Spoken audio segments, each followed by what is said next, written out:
les midis. Yo les gars, je teste aujourd'hui une nouvelle technique. Alors, je vous explique, je vous ai trouvé 4 matchs avec des cotes très safe, donc c'est-à-dire vraiment qui ont beaucoup de chances de passer, et quand on les combine, ça nous donne une cote à 1,75. Alors c'est vraiment quelque chose que j'expérimente parce que ok, les cotes sont basses et ont beaucoup de chances de passer, mais il y a 4 matchs, donc 4 possibilités de perdre.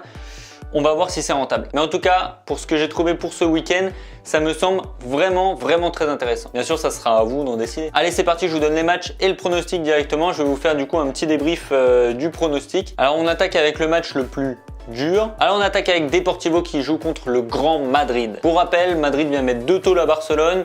Tu dois être au courant et ils sont privés de Ronaldo qui est suspendu pour un petit geste sur l'arbitre. Clairement, je pense pas que Madrid ait beaucoup de mal à battre Deportivo. Une cote à 1,28, on la prend direct. Bon les gars, même sans Ronaldo, les gars, il y a du monde sur le banc. Et vu ce qu'ils ont fait contre Barcelone, j'ai vu le match et croyez-moi, ça va rouler. Donc la cote à 1,28, c'est la cote la plus haute du combiné. Pour te dire. On enchaîne avec le deuxième match qui est Marseille contre Angers. Alors là clairement ça roule pour les deux équipes. Ok, Marseille est super costaud en ce moment avec 2 victoires en championnat et un dernier match à domicile qui s'est fini sur un 3-0. Mais Angers a des arguments, ils ont tenu tête à Bordeaux au premier match sur un 2-2 et le deuxième match une victoire contre Amiens 2-0. Clairement je vois un match serré, pourquoi pas une victoire de Marseille, mais j'ai choisi du coup pour un combiné ultra soft, Marseille par moins de 3 buts nuls ou Angers. Donc clairement ça nous laisse quand même pas mal de possibilités. Une cote à 1,09. Ça fait pas bander dit comme ça, mais enfin bref, allez, on passe à la suite avec le match du Paris Saint-Germain contre Toulouse. Bon clairement on voit le Paris Saint-Germain s'imposer à domicile, ça paraît logique, mais